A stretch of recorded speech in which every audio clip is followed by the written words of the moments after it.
नमस्कार मित्रों, महाचिति YouTube channel में एक बार फिर आपका हार्दिक स्वागत है। आचार्य जगदीश चंद्र बसु वानस्पतिक उद्यान शिवपुर हावड़ा जो जैव विविधता का, पर्यावरण संरक्षण का एक उत्कृष्ट नमूना है। इसमें लगभग 14,000 वृक्षों और झाड़ियों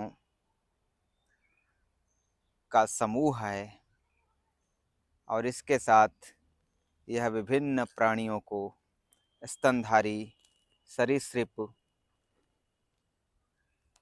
पक्षियों, कीट पतंगों आदि को आश्रय देता है। इस उद्यान का मुख्य आकर्षण यह सामने जो विशाल वट वृक्ष है, जिसके बारे में कहा जाता है कि यह लगभग 250 वर्ष पुराना है, जिसका मुख्य तना 19वीं शताब्दी के उत्तरार्ध में बीमारी के कारण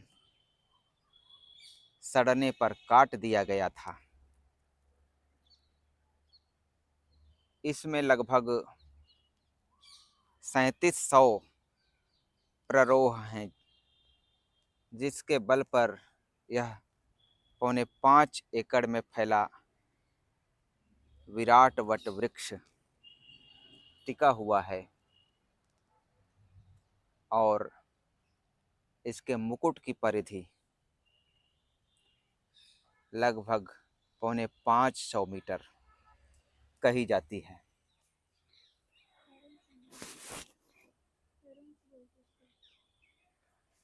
इस झील में आप एक प्रवासी पक्षी देख रहे हैं, 3-4 की संख्या में।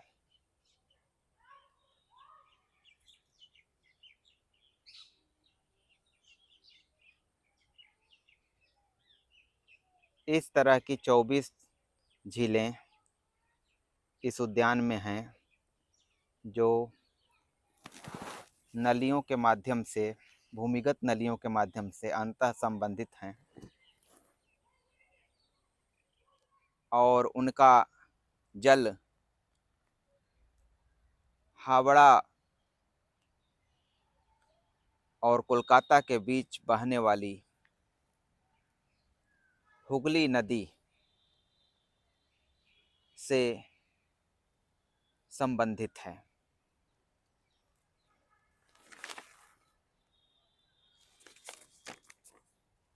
अनोखी और दुर्लभ यानी लुप्त प्राय प्रजातियों की कई वनस्पतियां यहाँ विगत 2 शताब्दियों में इकट्ठी करके रखी गई हैं।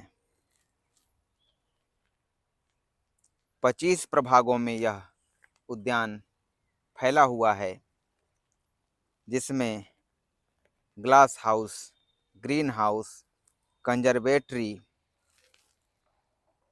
और सूखे पौधे के 25 लाख नमूने यानी अति विशाल हर्बेरियम यहाँ बनाकर रखा हुआ है। आज के नगरीय कोलाहल से भरे हुए समय में एक शांत सुरम्य वातावरण में सुकून के कुछ पल गुजारने के लिए ऐसे ही उद्यानों में आना बनता है। भारतीय सरकार के पर्यावरण और वन मंत्रालय के तहत भारतीय वनस्पति सर्वेक्षण के द्वारा यह संचालित उद्यान है। आप इसमें एक बार अवश्य आएं और आकर यहाँ से हरित अनुभूतियाँ लेकर अपने शहर अपने कस्बे या अपने गांव में वापस लौटें और पर्यावरण संरक्षण तथा जैव विविधता का संदेश जन जन तक पहुंचाने में मददगार हों। यह जो 250 साल पुराना वटवृक्ष है, इसे तो आप बखूबी देख ही चुके हैं, लेकिन इस अकेले वटवृक्ष की परिक्रमा करते करते हम ऐसी जगह आ गए हैं जो कम रमणीक नहीं है। एक लंबा तालाब नजर आ रहा है जिसमें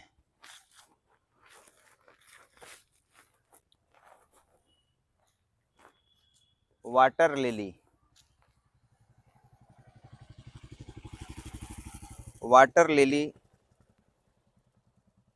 जिसका पत्ता लगभग 1 मीटर के व्यास का है, जो एक थाली की तरह लग रहा है, उसे आप देख रहे हैं। और ये थाली नहीं, हमारी भाषा में तो इसे परात कहेंगे।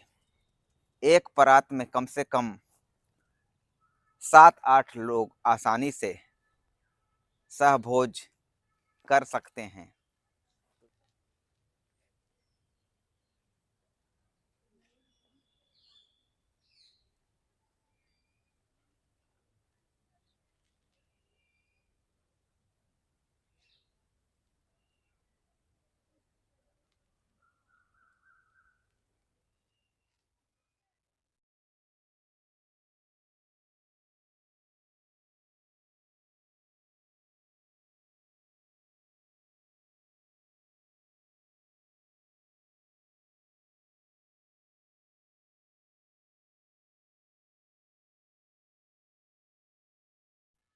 तो यह जो इतना विशाल परातनुमा पत्ता है, उसके माध्यम से मैं एकता की तरफ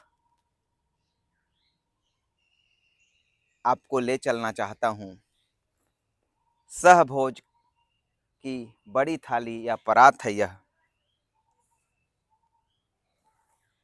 इस उद्यान का जो इस दिशा में सबसे प्रमुख आकर्षण महान वटवृक्ष है। 3700 से अधिक प्ररोह हैं, वे एक अकेले वटवृक्ष के हैं। तो इन प्ररोहों के बल पर ये असाधारण विशाल वटवृक्ष टिका हुआ है, और यह भी इतने प्ररोहों की एकता को प्रदर्शित कर रहा है। यह उद्यान जैव विविधता, जैव बहुलता, वनस्पति और जीव जंतु दोनों से संबंधित, दोनों से संदर्भित जैविक बहुलता को अपने में संजोए हुए है, और इस ओर भी हमें ले जाता है कि जिस प्रकार से यह उद्यान जैव विविधता का एक नमूना है, जिसमें विभिन्न प्रकार के पक्षी, कुछ स्तनधारी भी और सरीसृप वर्ग के बहुत सारे जंतु, लगभग 1400 प्रजातियों के पेड़ों और झाड़ियों का एक समूह यहाँ पर मौजूद है। तो यह जो असाधारण किस्म की जैव विविधता है, यह हमें भारत की बहुलता का भी एक मानचित्र प्रतीत होता है।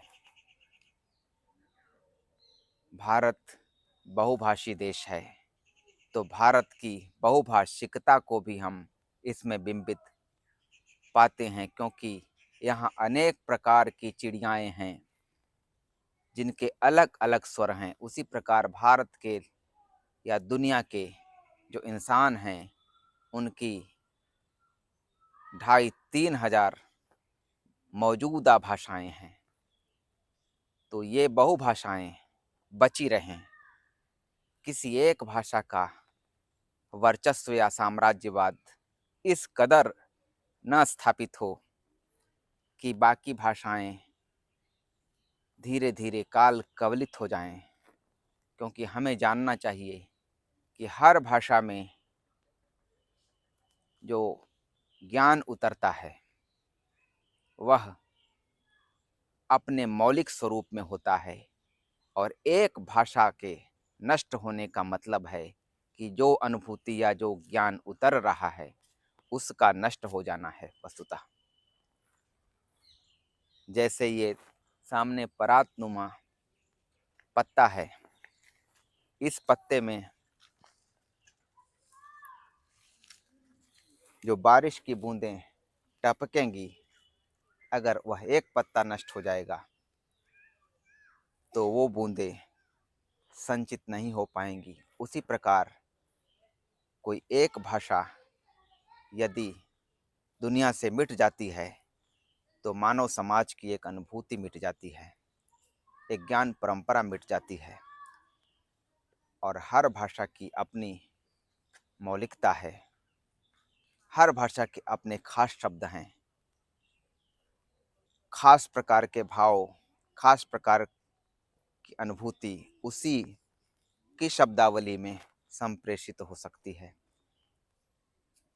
इसीलिए अधिक से अधिक भाषाओं को जीवित रहना चाहिए। बिना उसके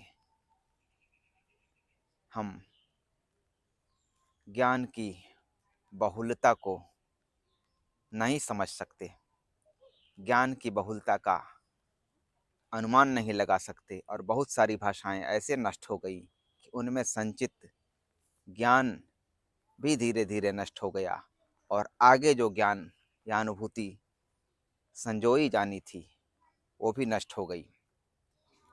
तो ये जो विशाल बरगद का वृक्ष है, एक तरफ यह एको हम द्वितीयो नास्ति, मैं एक हूँ दूसरा कोई नहीं है, जैसा संदेश दे रहा है, तो 3700 से अधिक प्ररोहों के माध्यम से यह भी संदेश दे रहा है कि हम अनेक में एक हैं।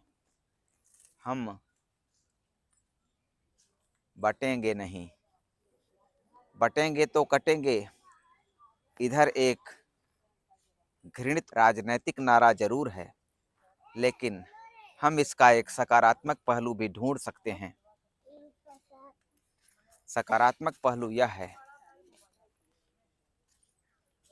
कि मानवों की जाति, धर्म, संप्रदाय, क्षेत्र, नस्ल या लिंग आधारित जो भेदभाव की स्तरीकृत संरचना है, उसके भीतर भावनात्मक एकता का संधान यदि हम नहीं करेंगे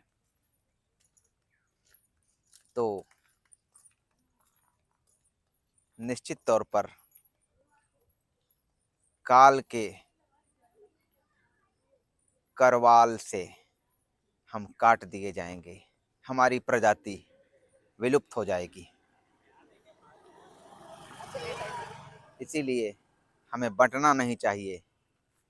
इस वट वृक्ष के प्ररोहों की तरह एकताबद्ध होकर एक ही मनुष्य जाति को खड़ा रखना चाहिए। और मनुष्य जाति ही नहीं, इस उद्यान में जो जैव विविधता का एक वातावरण है उसे भी,